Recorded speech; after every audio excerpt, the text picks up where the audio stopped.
Hi guys, welcome back to another podcast on narcscon. Today we're going to get into the second part of the narcissist texting style, but particularly in the intimate relationship. So the texting habits of narcissists. If you've experienced this, please do share, your narcissist texting style, because they really do follow a pattern with this, as we've said in the last podcast. It's interesting. It can be used as a partly diagnostic tool if you're trying to assess, were you with a narcissist or are you with a narcissist? It's abuse texting, so let's get into it. So in the love bomb stage, we're taking it now from the intimate relationship. We'll go through the different stages and do wait until the end, because the Hoover stage for the texting style is fascinating. In the love bomb, I would say that you have two different types of texting styles, and this may be generational. So guys, if you're younger here on this channel, let us know what you're experiencing at the moment. Share your information, particularly for people that are in the younger age category. You've got what I would call the bombarder in the love bomb stage. You have got the intense texter who will text numerous times a day, if not continually, day and night, and expect, the same response from you. So you're kind of a bit blown away with this bombarder texter, and I'm thinking it's usually in the younger category, but let me know if I'm wrong. Let me know if you had a golden oldie doing it with you as well.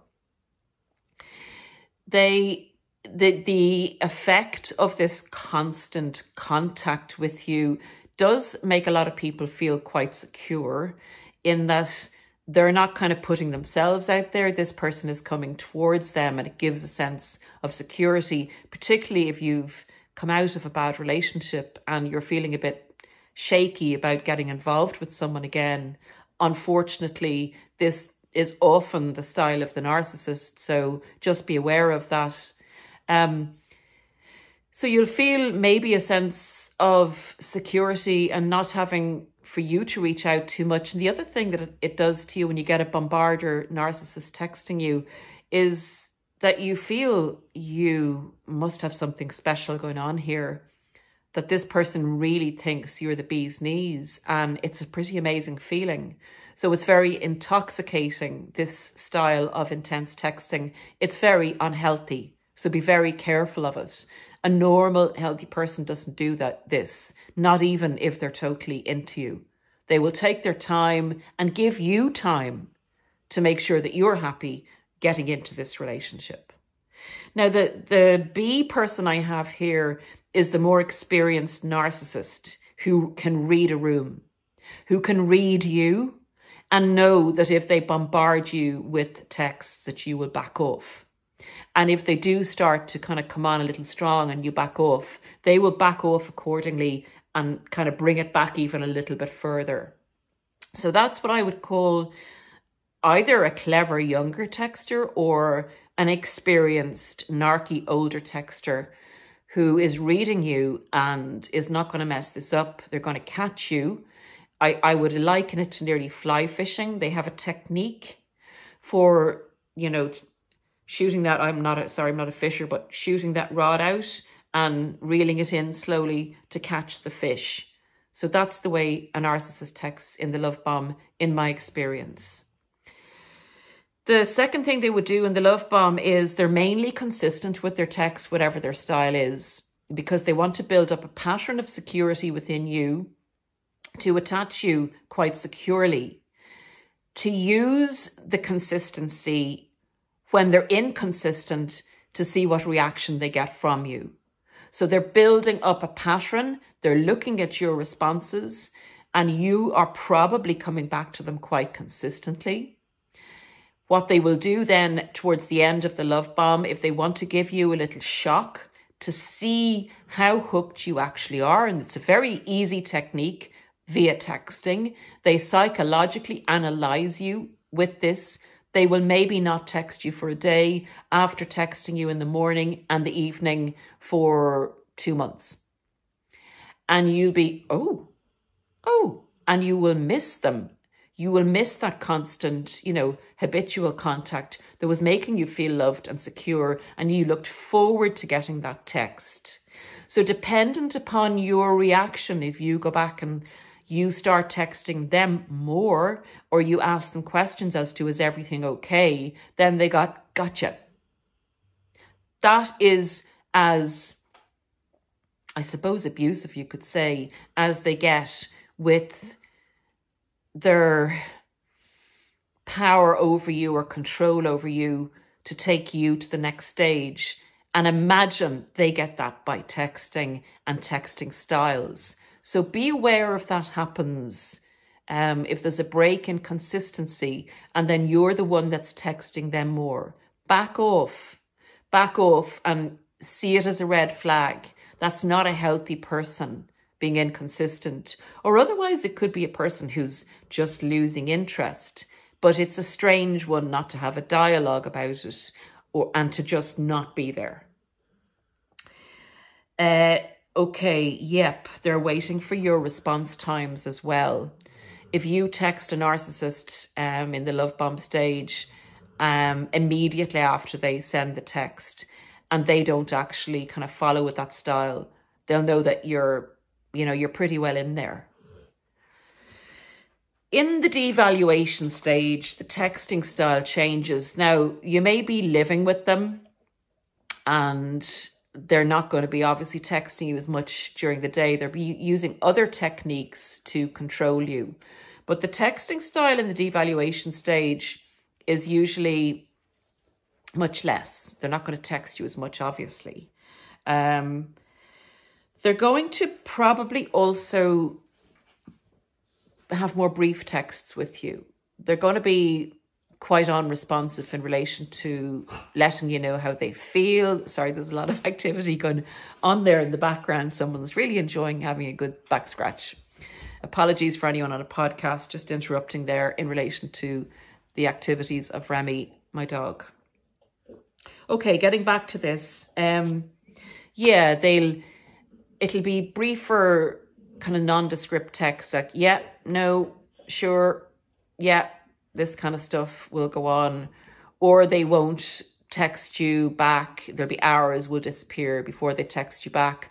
So it'll be very different to the love bomb stage. You will be treated as not like a partner, but like a casual friend, where they don't feel the need to explain or respond to your texts that you send out. And you'll get a kind of a funny feeling. You'll get a kind of a, well, that's not very nice. That's not very respectful. I asked them what time they'd be home at, and they're very vague about it. They don't tell me. They keep me guessing about everything. And oftentimes that's via the text style. So look out for that. Look out for a change in style from the initial stage. This shouldn't change. You know, they should be just as respectful as they were in the love bomb stage. And I'm not talking about, oh, hey, you know, the romance dies off and that's a normal after about 6 months. We're not going to be as lovey-dovey. This isn't the lovey-dovey stuff. This is respect, letting you know things, you know, not keeping you confused, not keeping you guessing, telling you when they'll turn up. And it's avoidance by text. Again, I did mention this in the first video on the general style of narcissists. You will often find in the discard stage that they are off doing things they shouldn't be doing, like having affairs, checking up on other supply. They'll keep their phones hidden. They'll probably take them into the bathroom. They'll keep the phone locked or switched off when they're with you in the house. You'll notice a change in their texting frequency or texting in your presence. That's another texting behaviour pattern of the narcissist. It seems like they keep their phone with them an awful lot. You don't have any access to it. And it may be beeping a lot, so they may turn it off. These are all funny signs of the texting behaviours of narcissists in the devaluation stage. And yeah, missing in action. Narcissists in this stage that don't respond to you when they're out. say they lost their phone, battery died, all this kind of crap, all this total and utter crap is just a cover up for what something they're doing that they shouldn't be doing, that if you were a fly on the wall, you would be horrified at. Now, in the discard, they will use the texting. They may discard you by text. They may go totally silent on their texting after they've discarded you, after they've walked out. And that'll be the no contact or the silent treatment, the no closure, all this. And we've done many podcasts on why narcissists discard and why it's so cruel. Check out the recent vids there on that if you want to know why they go silent at this stage and make it as awful as possible. The other thing that you may get the texts from narcissists post-discard is when you send a lot of texts wondering what the heck's gone on. They may send you really odd texts back, threatening you with the law, threatening you with harassment and stalking them, this kind of stuff. Very authoritative texts will come from narcissists, very much holier than thou, very victim-shaming texts. And they love this. They absolutely love this. They are sitting there really enjoying themselves, putting you down and giving you your punishment for having the audacity to contact them when they've finished with you, having the audacity to look for them to be accountable or give an explanation to you as why they discarded you. And that's the texting style you get from them. Now, if you think about this, guys, imagine a normal person who loves you and you have a breakup with them. Imagine them making you feel that bad, that they want to threaten you with the law, they want to punish you, they want to tell you how bad you are. It just doesn't happen. So just because maybe you've been with more than one narcissist, this is not normal. This is not how a person with empathy operates. They take the time before they leave you to sit down and have a chat with you about how things are going. They try and work things out with you, and then they make it as easy as possible to break up with you. And then if you do need to talk post the breakup, they will meet you for coffee, have a talk, wish you well, help you out as much as possible. This is the exact opposite, this texting behaviour of the narcissist. It's lack of accountability, totally childish, shaming and blaming texts you will get from narcissists at this stage. Now, the Hoover texts are absolutely unbelievable. You may have gone a year or 2 years or 10 years without hearing from the narcissist. You will get, and this is people that are in middle age, guys, you know, at any stage, you'll get, hey, hi, how are you? How's it going? How are you doing? These texts are literally to see if you will reply without giving anything away. And then, guys, if you don't reply, you may get a follow-up like this. Oh, sorry, I didn't mean to text you. I meant to text someone else called Mary, John, Joe, Jack, Jill.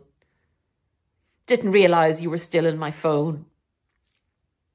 How are you doing anyway? And that'll be the second, you know, texting style of a narcissist when they're hoovering. So they'll text you to see if you respond. If you do respond, great. You know, at least, oh, you're talking to me. That's great. We have a foot in the door there and I'll, you know, go ahead with this. And two, if you don't, they'll say, I didn't mean to text you anyway. I wasn't even thinking about you. You weren't important to me. And actually, I was thinking about a different Jill, not you. But how are you anyway? So that they'll try and re-engage you in that way. And then they might even send you a text saying, gaslighting you and taking control of you and saying, you know, I understand if you don't respond. I understand if you don't respond, and there's absolutely no problem with that. Doing great here, blah, blah. So they're telling you that it's okay with them if you don't respond, kind of retaking control of the fact that they've texted you and put themselves out there saying, you know, it's fine because you don't matter to me.